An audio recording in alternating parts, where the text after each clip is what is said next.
কৃষ্ণ হরিবল ভক্তমণ্ডলী, সকল ভক্তবৃন্দের শ্রীচরণে আমি এক অদমের শতকোটি দণ্ডবোধ প্রণাম ভক্তি গ্রহণ করবেন। আজকে আমরা আস্বাদন করব শ্রী অদ্বৈত আচার্য প্রভুর জীবনী এবং মহিমা সম্বন্ধে। তো শ্রী শ্রী কৃষ্ণ চৈতন্য মহাপ্রভুর প্রিয় পার্শ্ববর আদি কবি শ্রী বৃন্দাবন দাস ঠাকুর শ্রী অদ্বৈত আচার্যের মহিমা তিনি বর্ণনা করছেন চৈতন্য ভাগবতের। শ্রী অদ্বৈত আচার্য মহাপ্রভুর যে মহিমাযুক্ত অখিল ব্রহ্মাণ্ডনাথ শ্রীকৃষ্ণকে তিনি ভক্তিযুগে প্রকট করছেন, আর এর থেকে বড় মহিমা আর কি হতে পারে। শ্রী অদ্বৈত আচার্য সর্বগুরু ঈশ্বর থেকে অভিন্ন এবং স্বয়ং কৃষ্ণ ভজন শিক্ষার আচার্য, যে মহাবিষ্ণু মায়ার দ্বারাই জগৎ প্রথমে সৃষ্টি করেন, আর সেই মহাবিষ্ণুর অবতার এই শ্রী অদ্বৈত আচার্য। শ্রী অদ্বৈত আচার্য প্রভুর পিতা শ্রী কুবের মিশ্র, মাতা শ্রীমতী নাগা দেবী, এরা পূর্বে শ্রীহট্টে বাস করতেন। শ্রী কুবেরের পণ্ডিত বহুকাল অপুত্রক ছিলেন। প্রায় বৃদ্ধ বয়সে তিনি এই পুত্ররত্ন লাভ করেন। শ্রীহট্ট জেলার মধ্যে নবগ্রাম নামক স্থানে শ্রী অদ্বৈত আচার্যের জন্ম হয় মাঘ শুক্ল সপ্তমী এবং তার পবিত্র জন্মদিন। অন্তঃপর শ্রী কুবের পণ্ডিত গঙ্গার তীরে বাস করবার উদ্দেশ্যে পুত্রকে নিয়ে তিনি শান্তিপুরে চলে আসেন এবং গঙ্গার তটে বসবাস করতে থাকেন। পুত্রের নামকরণ করলেন মঙ্গল, আর আরেক নাম রাখলেন কমলাক্ষ। কুবের পণ্ডিত অতি যত্নের সঙ্গে পুত্রকে লালন পালন করতে লাগলেন। অল্প বয়সে যজ্ঞ উপনীত করলেন, কিছুদিন উপাধ্যায়ের নিকট পড়ালেন। পরে কুবের পণ্ডিত স্বয়ং পুত্রকে নানা শাস্ত্র অধ্যয়ন করান। কিছুদিন পরে কুবের পণ্ডিত পত্নীর সঙ্গে পরলোক গমন করলেন। পিতামাতার অদর্শনে শ্রী অদ্বৈত আচার্য বড়ই দুঃখিত হন। তিনি পিতামাতার কার্যের জন্য গয়া তীর্থে গমন করেন। কিছুদিন অন্যান্য তীর্থ পর্যটন করেন। শ্রী অদ্বৈত আচার্য প্রভু তীর্থ ভ্রমণ করে স্বদেশে ফিরে এলে বন্ধু বান্ধব একান্ত ইচ্ছা হলো যে তিনি বিবাহ করবেন। তার ইচ্ছা অনুসারে বা তাদের ইচ্ছায় তিনি বিবাহ করতে রাজি হলেন। শ্রী নৃসিংহ বাদুড়ী নামে এক পরমা ধর্মনিষ্ঠ ধনবান ব্রাহ্মণ ছিলেন। তার শ্রী সীতা বা দুই পরমা সুন্দরীর কন্যা ছিলেন, যার নাম ছিল শ্রী এবং সীতা। শ্রী অদ্বৈত আচার্য সেই দুই কন্যার পানি গ্রহণ করলেন। বাদুড়ী মহাশয়ের কন্যা জামাতাকে বহু যৌতুক দান করলেন। আর সীতা ঠাকুরানী সাক্ষাৎ যোগমায়ের অবতার। শ্রীদেবী যোগমায়ের প্রকাশ স্বরূপিণী, আর শ্রী অদ্বৈত আচার্য সাক্ষাৎ মহাবিষ্ণুর অবতার। তাদের মধ্যে গোলকস্থ সদাশিবের প্রকাশ। শ্রী অদ্বৈত আচার্য প্রভুর ভক্ত সঙ্গে কৃষ্ণ কথা রসের দিন যাপন করবার জন্য শ্রী মায়াপুরে একটি বসত বাড়ি নির্মাণ করলেন। শ্রী অদ্বৈত আচার্য প্রতিদিন ভক্ত সভায় গীতা ভাগবত অধ্যয়ন করতেন। কলের জীবের দুর্গতি থেকে তার নিস্তারের জন্য তিনি গঙ্গার জল তুলসী দিয়ে শ্রীকৃষ্ণের আরাধনা করতেন। ভক্তের আহ্বানে ভগবান শুনেন, আর শ্রী অদ্বৈত আচার্য আহ্বান ভগবান শুনেছেন। তিনি শীঘ্রই কলে জীবের উদ্ধারের জন্য নদিয়াপুরে শ্রী মিশ্র গৃহে অবতীর্ণ হলেন। শান্তিপুর থেকে শ্রী অদ্বৈত আচার্য ভক্তি বলে তার সমস্ত বুঝতে পারলেন। তিনি প্রথমে সীতা ঠাকুরানীর কে মায়াপুরের মিশ্র গৃহে প্রেরণ করলেন এবং পরে স্বয়ং এলেন। তো সাক্ষাৎ সেই গোলকের হরি, কেবল বর্ণটি বিপরীত গৌরবর্ণ। আচার্য আনন্দের সীমা রইল না। বুঝতে পারলেন তার মনস্কামনা পূর্ণ হয়েছে। অন্তত শ্রী গৌরহরি ক্রমে আত্মপ্রকাশ করে শ্রী অদ্বৈত আচার্যকে আহ্বান করলেন এবং তার মনোবাঞ্ছা পূর্ণ করলেন। শ্রী অদ্বৈত আচার্য পূজার সময় যে দেবতার ধ্যান করতেন, সেই দেবতা শ্রী গৌর সুন্দরের চরণতলে স্তুতি করছেন দেখতে পেলেন। শ্রী অদ্বৈত আচার্য এই সমস্ত দেখে প্রেমানন্দে দুবাহু তুলে বলতে লাগলেন যে আজি সেই সফল মর দিন প্রকাশ, আজি সেই সফল হইল যত অবিলাস, আজি মর জন্ম কর্ম সকলই সফল, সাক্ষাতে দেখিল তো যুগল চরণ যুগল। তো অন্ততপর মহাপ্রভু আচার্যকে করুণা করে বললেন, আচার্য আমার পূজা করো। তখন শ্রী আচার্য গৌর সুন্দরের শ্রী চরণ যুগল পূজা করতে লাগলেন। অদ্বৈত আচার্য প্রভু শাস্ত্র বিধানের এইরূপ গৌর সুন্দরের শ্রী পাদ যুগল পূজা আদি করে শেষ স্তুতি করতে লাগলেন। শ্রী অদ্বৈত আচার্য প্রভুর এইরূপ স্তুতি শুনে গৌর সুন্দর সহাস্য বদনে বললেন, হে আচার্য, তোমার স্তুতি আমি পরম সন্তুষ্ট হয়েছি, আর তুমি ইচ্ছা অনুরূপ বর গ্রহণ করো। শ্রী অদ্বৈত আচার্য বললেন, হে ঠাকুর, যদি ভক্তিধন বিতরণ করো, মূর্খ স্ত্রী শুদ্রাদি ভক্তি ধন দিও, আর আমি এই বর তোমার কাছে চাই। শ্রী অদ্বৈত আচার্য প্রভু এই বর প্রার্থনা কথা শুনে চতুর্দিকে ভক্তগণ হরি হরি ধ্বনি করতে লাগলেন। করুণাময় শ্রী গৌরহরির ভক্ত বাক্য সত্য করবার জন্য জগতে দিন দিন তিনি পাপে পাষণ্ডী প্রবৃত্তিকে ব্রহ্মার দুর্লভ প্রেম প্রদান করেন। শ্রী চৈতন্য মহাপ্রভু তিনি কলির জীবকে অকাতরে তার প্রেম বিতরণ করেন, যা কলির যুগের জন্য বড়ই দুর্লভ। ভক্তি কল্পতরুর প্রথম অঙ্কুর, পঞ্চম পুরুষাত্তম, প্রথম সূত্রধর শ্রীপাদ মাধবেন্দ্র পুরী বাঙ্গালার প্রথম কীর্তনিয়া। শ্রী হরির কীর্তনের প্রথম গায়ক শ্রীপাদ মাধবেন্দ্র পুরী। তার নিকটস্থ মন্ত্র দীক্ষা গ্রহণ পূর্বক যারা লোক কল্যাণে ব্রত উদ্যুক্ত হইয়াছিলেন, তাদের অগ্রগণ্য পরিবৃত্ত হইল শ্রী অদ্বৈত আচার্য। বৈষ্ণবের নাম গণনায় শ্রীমন মহাপ্রভু শঙ্করের চতুরান হইতে যাহাকে অধিক সম্মান দান করিতেন, আর সেই শান্তিপুরে পুরন্দর পূর্ণচরিত্র সংক্ষেপে বিবৃত করছি আমরা। তো প্রেম বিলাসের মতে গৌতমী ত্রিবিদ বরদাস গোত্রী ব্রাহ্মণ, তার পুত্র ভাস্কর হইতে বারেন্দ্র ব্রাহ্মণের গণনা শুরু। ভাস্কর বংশধর নরসিংহ নারিয়াল রাজা গণেশের মন্ত্রী ছিলেন। তিনি শান্তিপুরে বাস করতেন। পরে শ্রীহট্টে লাউডে চলিয়া যান। আর উহা 7 পুত্রের মধ্যে একজনের নাম ছিল বিদ্যাধর, আর বিদ্যাধরের পুত্র কুবের ও লীলাম্বর, আর কুবেরের পুত্র অদ্বৈত আচার্য, আর লীলাম্বরের কন্যা শচীদেবী। তো এই বংশতালিকা বিশ্বাস করা চলে না। একই পিতার পুত্র কিরূপে একজন ভারেন্দ্র অপরজন বৈদিক হইয়া বোঝা গেল না। জগন্নাথ মিশ্র বৈদিক ছিলেন। লীলাম্বর চক্রবর্তী ভারেন্দ্র সন্তান হইলে কখনো বৈদিক জগন্নাথ মিশ্রকে কন্যা সন্তান বা কন্যা সম্পাদন করতেন না। নরসিংহ নারিয়াল রাজা গণেশের মন্ত্রী ছিলেন। তো প্রেমবিলাসে এই উক্তি সত্য নহে। তো স্বর্গগত কেতনামা ঐতিহাসিক নলিনীকান্ত পট্টশালীর 1332 সাল হইতে জানা যায়। 12 বর্ষের পত্রে তিনি একটি প্রবন্ধ জানা যায়, অরিরাজ দনুজ মাধব, যা 1253 হইতে 1280 খ্রিস্টাব্দের মধ্যে বর্তমানে ছিলেন। তো নরসিংহ নারিয়াল এই দনুজ মাধবের মন্ত্রী ছিলেন। নরসিংহ শ্রীহট্ট লাউডে বাস করতেন, আর কুবেরের পত্নীর নাম ছিল নাভা দেবী। কাহারো কাহারো মতে শ্রী অদ্বৈত আচার্যের পিতৃদত্ত নাম কমলাক্ষ এবং শ্রীহট্টের অন্তর্গত লাউডের নবগ্রামে ভূমিষ্ঠ হইয়াছিলেন মাঘ মাসে শুক্লা সপ্তমী। অদ্বৈত আচার্যের আবির্ভাব তিথি। লাউডের রাজার নাম দিব্যসিংহ। কুবের পণ্ডিত নাকি তাহার স্বভাববর্তী বা স্বভাব পণ্ডিত ছিলেন। কোনো এক সময় কমলাক্ষকে লইয়া তার পিতা মাতা শান্তিপুরে যান। শান্তিপুরে আসিয়া পুণ্যপাট্টি শান্তনু ভট্টাচার্যের নিকট শিক্ষা লাভ করিয়া কমলাক্ষ মহাপণ্ডিত রূপ খ্যাতি অর্জন করিয়াছেন। সপ্তগ্রামের ধনী জমিদার হিরণ্য দাস গোবর্ধন দাসের অর্থা অনুকূল্যে তিনি সপ্তগ্রামের নিকটবর্তী নারায়ণপুরে নৃসিংহ বাদুড়ির কন্যা সীতা ও শ্রীদেবীর প্রাণী গ্রহণ করেন। তো সময়ে সময়ে দেশে এক একজন সমাজের সচেতন মানুষ আবির্ভূত হন। ব্যক্তি তথা জাতি তথা সমাজের দুঃখ দুর্দশা যাহাকে বিচলিত করে, অন্তরের ব্যাকুলতা তাহাকে আহার নিদ্রা বলাইয়া দেয়। এই অতন্দ্র নয়ন মানুষের তখনই একজন চিরন্তনীয় বিশ্বাস হইয়া উঠে সমাজের দুঃখ দুর্দশা দূরকরণ।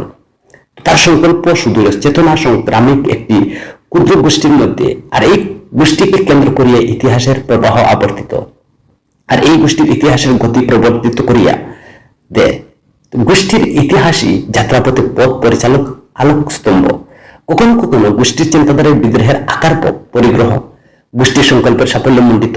তো অদ্বৈত আচার্য এমন একজন সমাজ সচেতন মানুষ, ঐতিহাস বা ঐতিহাসিক প্রসিদ্ধ গোষ্ঠীপতি। মানবের দুঃখ দুর্দশা ও দৈত্যের চিত্তকে ব্যথিত করিয়াছিল।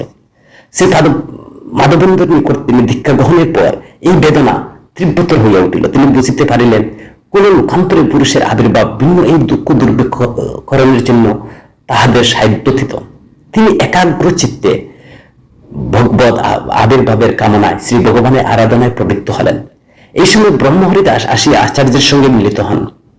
অদ্বৈত আচার্য হরিদাসের স্রোতস্ফূর্ত কৃষ্ণ ভক্তি নামা অনুরাগ দর্শনে আবির্ভূত হইয়া পড়েন। হরিদাসের প্রতি এমন আকৃষ্ট হইয়া পড়িয়াছিলেন, একদিন পিতৃশ্রাদ্ধ দিবসে যে শ্রাদ্ধান্ন বেদজ্ঞ ব্রাহ্মণকে নিবেদন করা কর্তব্য, আর সেই শ্রাদ্ধান্ন হরিদাসকে অর্পণ করলেন। অদ্বৈত যেন একটা নতুন পথের সন্ধান পাইলেন, বুঝিতে পারিলেন এই ভক্তিযুগ হরির নামের বহুল প্রচার প্রয়োজন, আর এই দুই অপার্থিব বস্তু আজ চাণ্ডালে বিতরণ করিতে হইবে। তিনি গোষ্ঠীর সৃষ্টির উদ্দেশ্যে শ্রীধাম নবদ্বীপে শুভাগমন করিলেন। অল্প দিনের মধ্যে চতুর্শ পাঠী কৃষ্ণ অনুরাগী ছাত্ররা পরিপূর্ণ হয়ে উঠলেন। নবদ্বীপে প্রধান ভক্ত শ্রীবাস তাহার সঙ্গে সম্মিলিত হইলেন। ধীরে ধীরে একটি অন্তরঙ্গ গোষ্ঠী গড়িয়া উঠিল। দিনে অধ্যাপনা, রাত্রে তাহাদিকে লইয়া ইষ্ট গোষ্ঠীর চলিল।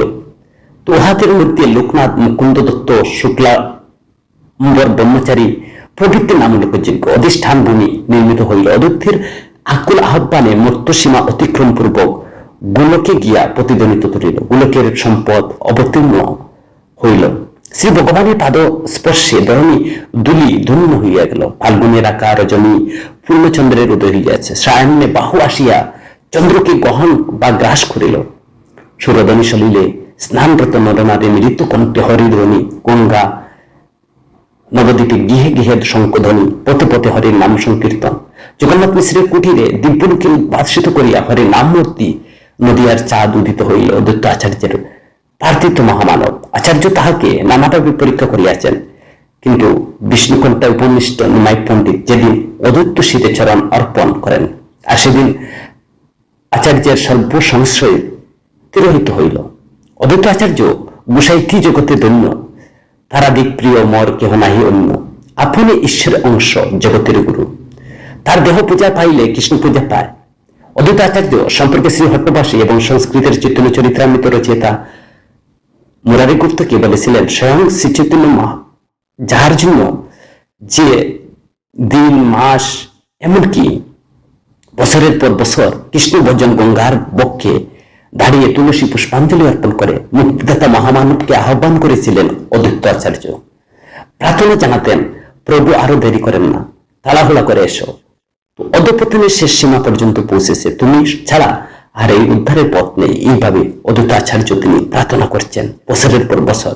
সদাশিব সদানন্দ চিত্তে যুগ সাধনা করেন সপ্ত শত বৎসর। অদ্বৈত প্রকাশ যদি গৌর না হইত তবে কি হইত, মা সচিদেবী নিমাই। পিতা জগন্নাথ মিশ্রের বিশম্বর সন্ন্যাস গ্রহণের পর শ্রীকৃষ্ণ চৈতন্য ভক্তদের গৌরাঙ্গ গৌর হরি আবির্ভাব ঘটেছিল মধ্যযুগের সংকটময় কালে। আর সেই সময় জাতি বিদ্বেষ, অবিচার, শাসন, শোষণ, নিষ্পোষণ চলছিল। আর সেই দিন যদি তিনি কহিংস সমাজের প্রতি হাত বাড়িয়ে না দিতেন, তাহলে হয়তো সনাতন ধর্মে বিলুপ্ত করত। সাম্যবাদের উপর প্রতিষ্ঠিত তার ধর্ম ছিল না জাতিভেদ। পরস্পরের প্রতি প্রেম স্থাপন করা চৈতন্যের প্রবর্তিত গৌড়ীয় বৈষ্ণব ধর্মের মূল ভিত্তি। এখানে স্থান ছিল না এক জাতির প্রতি অপর জাতির বিদ্বেষ, অবিচার, এক ধর্মের সঙ্গে অপর ধর্মের বিভেদ। জীবে দয়া, ঈশ্বরের ভক্তি, ভক্তি উদ্দীপনার জন্য নাম সংকীর্তন, এর উপর প্রতিষ্ঠিত ছিল চৈতন্য প্রবর্তিত ধর্ম। মানব প্রেমের তিনি চারদিকে জ্যোতির্ময়ী করে তুলেছিলেন, যার ক্ষেত্র প্রস্তুত করেছিল শ্রী অদ্বৈত আচার্য। রবীন্দ্রনাথ ঠাকুর তিনি লিখেছেন, চৈতন্য যখন পথে বাহির হইলেন তখন বাংলাদেশের গানের সুর পর্যন্ত ফিরিয়ে গেল। এক কণ্ঠ বিহারী বৈঠকি সুর কোথায় ভাসিয়া গেল। সহস্র হৃদয়ের তরঙ্গ হিলদল সহস্র কণ্ঠ উচ্ছ্বসিত করিয়া নতুন সুরে আকাশে ব্যক্ত হইতে লাগিল। তখন রাগ রাগিনী ঘর ছাড়িয়া পথে বাহির হইল, একজনকে ছাড়িয়া সহস্র জনকে বরণ করিল। বিশ্বকে পাগল করিবার জন্য কীর্তন বলিয়া এক নতুন কীর্তন উঠিল। যেভাবে ভাব তেমনি কণ্ঠস্বর অশ্রু জলে ভাসাইয়া সমস্ত একাকার করিবার জন্য ক্রমদন্দনী বিজন কক্ষে বসিয়া বিনাইয়া বিনাইয়া একটি বিরহীন বৈঠকি কান্না নয়, প্রেমের আকুল নীলাকাশে তলে দাঁড়াইয়া সমস্ত বিশ্বজগৎকে ক্রমদন ধ্বনি করেন। গৌর আন্না ঠাকুরের পূর্বপুরুষের বরদাস গোত্রী গৌতমী ত্রিবেদী, তার পুত্র পৌত্রের নাম ছিল বিভাকর ভাস্কর্য। আর ভাস্কর্যের বললেন সেনের সভাপণ্ডিত্য ছিলেন। আর বৈদান্তিক ভাস্কর পণ্ডিত তার বারেন্দ্র ব্রাহ্মণের গণনা শুরু হয়। ভাস্করের পুত্র সায়নাচার্য পুত্রের আউড় উজা আরুণে, আর আউড় উজা নালিলির গ্রামে বাস করতেন বলে নারিয়াল নামে পরিচিত। বংশজাত শ্রীপতি লাউড় অধিপতি সভাপণ্ডিত হয়ে লাউড়ে আসেন। প্রাচীনকালে লাউড় প্রাগ জ্যোতিষ কামরূপের বক্তব্য রাজার শাসন অধিকার ছিল। খ্রিস্টীয় দ্বাদশ শতাব্দীতে ছিল বিজয় মাণিক্যের অধীনে। আর এই বংশের প্রভাকর পুত্র নরসিংহ নারিয়াল রাজার গণেশের মন্ত্রী ছিলেন। তার পরামর্শ রাজা গণেশ খ্রিস্টীয় চতুর্দশ শতাব্দী 1385 খ্রিস্টাব্দে তো গিয়াসউদ্দিন বাদশার পুত্র দ্বিতীয় শামসের উদ্দিনকে পরাজিত নিহত করে গৌর অধিকার করেন। নরসিংহাল নারিয়ালের প্রথম বাস করতেন শান্তিপুরে। তিনি মধুমূত্রকে নিজ কন্যা সম্পাদন করেন। বারেন্দ্র সমাজঘাত নামে মধ্যবর্তী এক শ্রেণীর উৎপত্তি হয়, আর এই জন্য তিনি ব্রাহ্মণ সমাজে চিরস্মরণীয় হয়ে আছেন। আর তিনি লাউড়ে এসে বসবাস করতে থাকেন। 7 পুত্রের মধ্যে বিদ্যাধর ছিলেন অন্যতম, আর বিদ্যাধর চটকির পুত্র কুবের ও নীলাম্বর আচার্য ছিলেন। অদ্বৈত আচার্য শচীদেবীর জনক। আর খ্রিস্টীয় 15 শতাব্দীর শুরুতে লাউলের রাজা ছিলেন কাত্তায়ন গোত্রী ব্রাহ্মণ নৃপতি দিব্যসিংহ, আর রাজধানী ছিল লাউলের নবগ্রাম। কুবের আচার্য লাউলের রাজা সভাপণ্ডিত মন্ত্রী ছিলেন। তিনি ছিলেন বিদ্বান, বুদ্ধিমান, ধর্মপরায়ণ। তার পাণ্ডিত্যের খ্যাতি নবদ্বীপ পর্যন্ত ছড়িয়েছিল। নবগ্রামে মহানন্দ বিপ্রের কন্যা যে নাদাদেবীর সাথে পরিণয় হয়। গৌড় বাদশাহ মারি গৌড়ে হইয়া রাজা, যাহার কন্যা বিবাহে হয় কাপি উৎপত্তি, লাউড় প্রদেশে হয় যাহার বসতি, আর সেই বংশে উদ্দীপক শ্রী কুবের আচার্য, রাজধানী ছিল তাদের ধার পণ্ডিত্য কার্য। তো অদ্বৈত আচার্যের জন্মের আগে কুবের আচার্য আর কুবের মিশ্র নাদাদেবী পুত্র শ্রীকান্ত, লক্ষ্মীকান্ত, হরিহরানন্দ, সদাশিব, কুশল দাস, কীর্তিচন্দ্র এক কন্যা জন্মগ্রহণ করে, কিন্তু সকলেই অল্পকালের মধ্যে মৃত্যুবরণ করেন। 1434 খ্রিস্টাব্দে মাঘী সপ্তমী তিথিতে কুবের আচার্য নাদাদেবীর পুত্র সন্তান লাভ করেন, নাম হয় কমলাক্ষ। পরবর্তীতে তিনি অদ্বৈত আচার্য নামে অল্প বয়সে তিনি প্রতিভার পরিচয় প্রদান করেন। পাঠ সঙ্গে ছিলেন রাজকুমার। কমলাক্ষ অত্যন্ত মেধাবী ছিলেন, যে কোনো বিষয় যত কঠিন হোক না কেন একবার পাঠ করলে তিনি আর বলতেন না, এই জন্য তাকে শ্রুতিধর বলত। অল্প বয়সের মধ্যে তিনি বিবিধ শাস্ত্রে সুশিক্ষিত পণ্ডিত হয়ে ওঠেন, নির্ভীক স্বভাব, দুরন্তপূর্ণ রাজপুত্র বৃত হয়ে ওঠেন। অধিকতর বুৎপত্তি লাভের জন্য 12 বছর বয়সে তিনি শান্তিপুরে যান, আর সেখানে পূর্ণবাটি গ্রামে শান্তনু আচার্যের নিকট তিনি শাস্ত্র অধ্যয়ন করে মহাপণ্ডিত হন। আর পণ্ডিত কুবের আচার্যের রাজকাজ পরিত্যাগ করে শান্তিপুরে চলে যান। আর সেখানে পিতার মৃত্যুর পর অধ্যক্ষ পিণ্ডদানে যখন গয়া যান, পরবর্তী নানা তীর্থ ভ্রমণ করে সেই সময় মাধবন্ধপুরী পদকর্তা দ্বিজ বিদ্যাপতির সাথে তার সাক্ষাৎ হয়। অদ্বৈত শ্রী মাধবন্ধপুরীর মহারাজের শিষ্য গুরুর মুখে ভাগবতের ভাষ্য শুনে তিনি কণ্ঠস্থ করেন। এই অলৌকিক ক্ষমতা দেখে সবাই বিস্মিত। মাধবন্ধপুরীর কর্তৃক প্রেম ভক্তির বীজ আগে তিনি উত্তপ্ত হন। অদ্বৈত স্পষ্টে তার অঙ্কিত হয়। তার চেষ্টায় ভারত ভূমি ভক্তি ধর্ম প্রচারের ভূমিকা প্রবৃত্ত করে। কাশীতে সাক্ষাৎ ঘটে মহাভাগবত উত্তম সন্ন্যাসী বিজয়পুরীর সাথে। মথুরা ব্রজ ধাম পরিক্রমা করে অদ্বৈত আচার্য মদনমোহন বিগ্রহ আবিষ্কার করেন।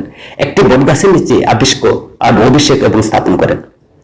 যমুনার তীরে কৃষ্ণদাস নামে এক কিশোরের সাথে তার সাক্ষাৎ হয়, আর সেখানে তিনি সেটা তুষ্ট হয়ে দীক্ষা দিয়েছিলেন। কৃষ্ণদাস পরবর্তী অদ্বৈত জীবন বিষয়ক নানা বিবরণ সংকলিত করছে লিখেন, অদ্বৈত শিষ্য শ্রীনাথ আচার্যকে দেন, আর শ্রীনাথ আচার্যের কাছ থেকে সেই বিবরণ নানা বিষয়ে অবগত করে। হরিচরণ দাস অদ্বৈত মঙ্গল রচনা করেন। বেদ পঞ্চানন কমলাক্ষ লাউড়ি দেশীয় দ্বিজ বাদ্যিক বিজয়ী শ্যামদাসকে তর্ক করে বিচারে পরাজিত করেন। তো অদ্বৈত নাম প্রাপ্ত হয়। তো তীর্থ দর্শনে শান্তিপুরে এসে ভক্তি তত্ত্ব এবং ব্যাখ্যা করেন, নিয়োজিত হন। সেই সময় থেকে তিনি ছিলেন বৈষ্ণব সমাজের নেতা। প্রভুর আবির্ভাবে পূর্বে যত বৈষ্ণবগণ অদ্বৈত আচার্য স্থানে করে গমন। গীতা ভাগবত কহে আচার্য গোসাই, আর জ্ঞান কর্ম নিন্দা করি ভক্তির লড়াই। ক্রমে ক্রমে অদ্বৈত আচার্যের নাম যশ ছড়িয়ে পড়তে থাকে। পুত্র রাজ্য অভিষেক। একদিন লাল গ্রাম থেকে রাজা দিব্যসিংহ শান্তিপুরে এসে উপস্থিত হন।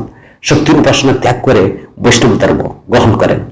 কৃষ্ণ অনুরাগ থেকে আচার্য কৃষ্ণদাস লাউড়িয়া কৃষ্ণদাস নামে তিনি খ্যাত ছিলেন। নির্জন স্থানে কুটির নির্মাণ করে অদ্বৈত আচার্যের বাল্যকালের উপর গ্রন্থ রচনা করেন। সংস্কৃত পুস্তকের নাম ছিল অদ্বৈত বাল্যলীলা সূত্র, যা 1487 খ্রিস্টাব্দে রচনা করা হয়। অদ্বৈত আচার্যের পিতা কুবের আচার্য কুবের মিশ্র বৃদ্ধ বয়সে গঙ্গায় বাসের জন্য শান্তিপুরে এসেছিলেন, আর নবদ্বীপে তার বাড়ি ছিল। নবদ্বীপ শান্তিপুরে বাড়িতে অদ্বৈত প্রভুর ভক্তবৃন্দের সাথে মিলিত হয়ে ভক্তির চর্চা করতেন।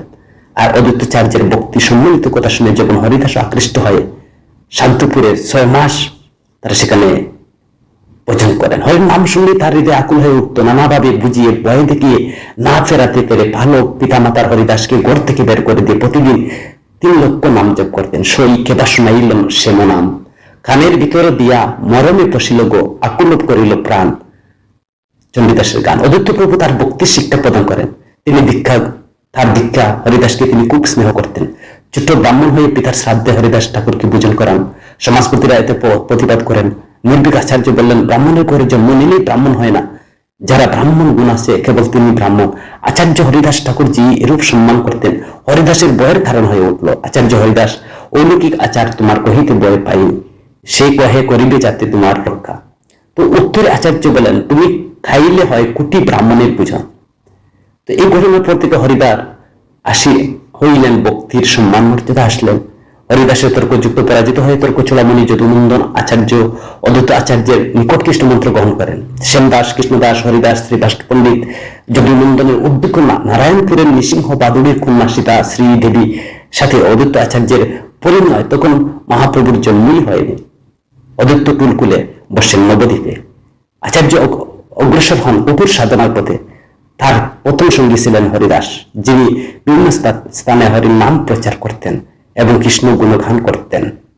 1407 শতাব্দের 1486 খ্রিস্টাব্দে 27 ফেব্রুয়ারি ফাল্গুনী পূর্ণিমা, দুরু পূর্ণিমার তিথিতে মহাপ্রভু তিনি আবির্ভূত হন। তো এইদিকে বহুদিন আচার্যের সাক্ষাৎ না পেয়ে বিশ্বম্বর, নিত্যানন্দ সকল সহ শান্তিপুরে গিয়ে অদ্বৈত আচার্যের জ্ঞান যুগ ব্যাখ্যা করছেন। চৈতন্য মহাপ্রভু প্রশ্ন করলেন, বলো দেখি জ্ঞান ভক্তি হইতে কে বলো? অদ্বৈত বললেন, সর্বকালে জ্ঞান বড় হয়েছে, যার নাম জ্ঞান নাই, ভক্তি তার কি করবে? কথা শুনে বিশ্বম্বর জ্ঞান শূন্য হন। ক্রোধে বাহ্য পাশরিয়ে শিশুচি নন্দন, পীড়া হইতে অদ্বৈতের দরিয়া আনিল। তো এইভাবে অদ্বৈত আনন্দাত্মহারা হয়ে গৌরাঙ্গ গুণগান করতেন, এবং তারা কিন্তু তাদের লীলাখেলা অন্যরকম বা অন্যদিকে বিপর্যয় ঘটে যায়। কয়েকজন অদ্বৈত শিষ্য বা জ্ঞানবাদী হয়ে পড়েন। তো এইভাবে অদ্বৈতের মহিমা অপরিসীম। তিনি শঙ্করকে তিনি জ্ঞান মার্গ থেকে নিবৃত্ত করতে পারেননি। শঙ্কর ভক্তকে তিনি বর্ণশঙ্কর আখ্যা দিয়ে পরিত্যাগ করে বাধ্য হয়েছিলেন। নবদ্বীপ লীলা শেষে গৌরাঙ্গ কটুয়ায় গিয়ে সন্ন্যাস গ্রহণ করেন। কপিল সম্মেলন তিনি গৃহত্যাগ করেছিলেন। স্নান শেষে উঠে অদ্বৈত প্রভু তার জন্য নদীর তীরে কৌপিন বহির্বাসী নিয়ে দাঁড়িয়ে আসছেন। আচার্যের নিজ গৃহ নিয়ে যান।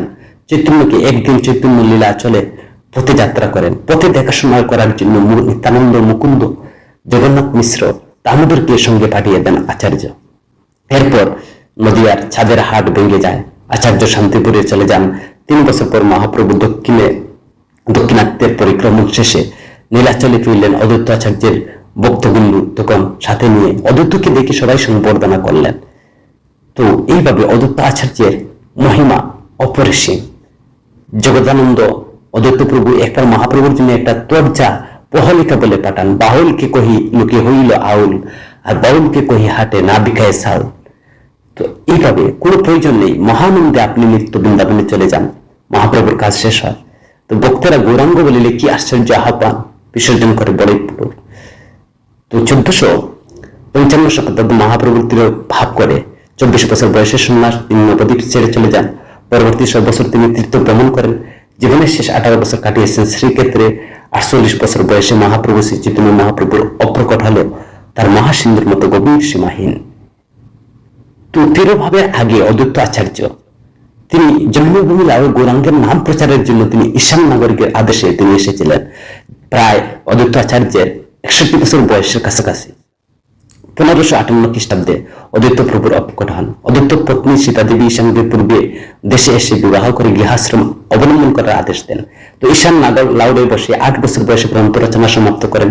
1490 খ্রিস্টাব্দে ঈশান নাগর অদ্বৈত প্রকাশ করেন। তো বাংলায় যারা অদ্বৈত আচার্যের প্রভুর জীবনী লিখেছেন, ঈশান নাগর ছাড়া আরো কেউ লীলার চাক্ষুষ দর্শন করতে পারেননি। মাত্র 5 বছর বয়সে মায়ের সাথে আচার্য গৃহ এসেছিলেন। আর সেই আচার্যের বড় ছেলে অচ্যুত নন্দনের হাতে করিস হচ্ছিল, আর সেই প্রভু গৃহে ছিলেন ঈশান। অদ্বৈত আচার্যের সেই একটি মহান তীর্থ রয়েছে যাকে পনাতীর্থ বলে। বাল্যকাল হইতে অদ্বৈত আচার্যের পনাতীর্থের মহিমা প্রকাশ করেছেন। অদ্বৈত গ্রন্থে উল্লেখ রয়েছে, একদিন রাত্রিতে অদ্বৈত প্রভুর জননী নাবাদেবী স্বপ্নে দর্শন করেন যে তিনি নানা তীর্থ জলে স্নান করছেন। তো প্রভাতে ধর্মশীলা নাবাদেবী স্বপ্নের কথা স্মরণ করে তীর্থ গমনের বিবিধ অসুর বা অসুবিধার বিষয়ে চিন্তা করে বিমর্ষ হয়ে পড়েছিলেন। এমন সময় পুত্র আচার্য বা অদ্বৈতের সেই সেখানে উপস্থিত এসে মাতার বিমর্ষ তার কারণ জিজ্ঞাসা করলেন, এবং মাতা তাকে বললেন স্বপ্নে তিনি যে দর্শনের কথা বললেন, মাকে বিষণ্ণ থেকে তিনি প্রণ করেছিলেন এই স্থানেই তাবৎ তীর্থের আবির্ভাব করাবেন। অদ্বৈত আচার্য মন শক্তি অপরিসীম প্রভাব যোগ বলে অসাধারণ শক্তিতে তীর্থসমূহ আকর্ষণ করে লাউলের এক শৈলের উপর আনয়ন করেন। আর এই শৈলকুণ্ডের একটি জন্মা তীর্থ বাড়ি পরিপূরিত হয়ে জর্জর করে পড়তে লাগলো। তো অদ্বৈত জননী তাতে স্নান করে পরিতৃপ্ত হন। আর এইভাবে লাউলের এই তীর্থের উৎপত্তি হয়। অদ্বৈতের ন্যায় তীর্থসমূহ পণ করেছিল মধুকৃষ্ণা ত্রয়োদশী যুগে তাদের আবির্ভাব। তদ অবধি পনাতীর্থ হইল তার নাম, আর প্রণাল অবগাহনে সিদ্ধ হয় মনস্কাম। তো পনাতীর্থে বারণী যুগে বহু লোকের সমাগম, ওই স্থানে স্নান করলে সকল তীর্থের ফল লাভ হয়। কাল প্রভাবে যখন লাউড়ে রাজ্য ধ্বংসমুখী পতিত হয়, তখন অদ্বৈত প্রভুর বাড়ির জঙ্গল আবৃত হয়ে পড়ে। তখন অদ্বৈত আচার্যের জন্মস্থান লাউড়ের পরগনা কোনো অংশে অবস্থিত তা নির্ণয় করতে না পেরে ভক্ত বৈষ্ণবরা কুণ্ণ হন। আরম্ভ হয় অদ্বৈত আচার্যের জন্মস্থানের অনুসন্ধান। অদ্বৈত বংশ অদ্ভুত উত্তরবাসী বৃন্দাবন চন্দ্র যে গোস্বামীর আদেশে সুনামগঞ্জে তহসিলদার শ্রীযুক্ত রুক্মিণীকান্ত আচার্যের এই কাজে নিযুক্ত হন। এই জন্য হিংস্র জন্তু কোনটা বৃত্ত জঙ্গলে কতদিন ভ্রমণ করতে হয়েছে, কত নেশার জঙ্গলের ঘাসের নিচে অতিবাহিত করতে হয়েছে। তিনি নিরুৎসাহিত হননি, অধ্যবসায় ত্যাগ করেননি। ভক্তি বলে মাসের পর মাস, বছরের পর বছর লাউড়ে জঙ্গলে তন্ন তন্ন করে দেখেছেন যে 1269 খ্রিস্টাব্দে প্রাচীন দিকে গৃহে বংশাবশেষের চিহ্ন নির্দেশনে রাজবাড়ির স্থান ছিল, অবশিষ্ট সিদ্ধ হয়নি। তারপর তার কাছে ধরা পড়ে অদ্বৈত ধাম, আর সেই জন্য মানহীন নিবিড়পণে তিনি শঙ্খ করতালের ধ্বনি শুনে বিস্মিত হলেন। অনেকেই তার ভৌতিক ব্যাপারে বলেন, ব্যাখ্যা দেন, কিন্তু তার মনে এই ধারণার জন্মে। একদিন প্রভাতে সেই দিকে ভ্রমণ করার উদ্দেশ্যে তিনি বের হন। তো রাজবাড়ির পাশে সেখানে গহনে এক স্থানে অসংখ্য তুলসী বৃক্ষ বেষ্টিত অদ্বৈত আচার্যের বাড়ি, বহু প্রাচীন মাদক বেষ্টিত বিশাল আম গাছের সম্মিলিত পুকুর দেখতে পান। তো এই স্থানে অদ্বৈত আচার্যের জন্মস্থান। স্বপক্ষে অনেক অকাট্য আধ্যাত্মিক প্রমাণ পাওয়া যায়। অদ্বৈত আচার্য বাড়ির পাশ দিয়ে রেগুয়া জাদুকাটা নদী প্রবাহিত, আর নদীর তীরেই ছিল রাজবাড়ি। সুনামগঞ্জের তদানীন্তন মুফাসসর শ্রীযুক্ত মৃত্যুগোপাল গোস্বামীর পূর্বোক্ত তহসিলদার শ্রীযুক্ত লক্ষ্মীকান্ত আচার্যের বিশেষ উদ্যোগে গোকুলচন্দ্র দাসপুর কাস্ত নবগ্রামের অদ্বৈত আচার্যের বাড়ি 1898 খ্রিস্টাব্দে অদ্বৈত আখড়া স্থাপন করেন। তো মধুকৃষ্ণা ত্রয়োদশীতে মহাবারণী এখানেই মেলা বসে, এবং চৈত্র মাসে কৃষ্ণপক্ষে ত্রয়োদশী তিথিতে বারণীর যুগ বলা হয়। যদি ত্রয়োদশী তিথির সঙ্গে সত্যবিশা নক্ষত্র যুগ হয়, তবে সেটাকে মহাবারণীর যুগ বলা হয়। আর এই পূর্ণ দিনে দেশ বিদেশের লক্ষ লক্ষ তীর্থযাত্রী এখনো সেই সুনামগঞ্জে শ্রীহট্টে সমাগম হয়। বর্তমান সেখানে কোনো প্রাচীন স্মৃতি নেই। জাদুকাটা নদীর পূর্ব পাড়ে ভক্তদের দ্বারা নির্মিত অদ্বৈত মন্দির রয়েছে। হরে কৃষ্ণ ভক্ত মন্ডলী, যদি অদ্বৈত মহাপ্রভুর সেই জীবনী শুনে যদি ভালো লাগে, আপনি কমেন্ট করবেন এবং আপনার 4-5 জন বন্ধু বান্ধবের কাছে সেই ভিডিওটি শেয়ার করবেন। শ্রবণ করুন অদ্বৈত মহাপ্রভুর সেই জীবনী, যা জানলে পরম কল্যাণ হয়। তিনি হচ্ছেন বৈষ্ণব অগ্রগণ্য। হরে কৃষ্ণ।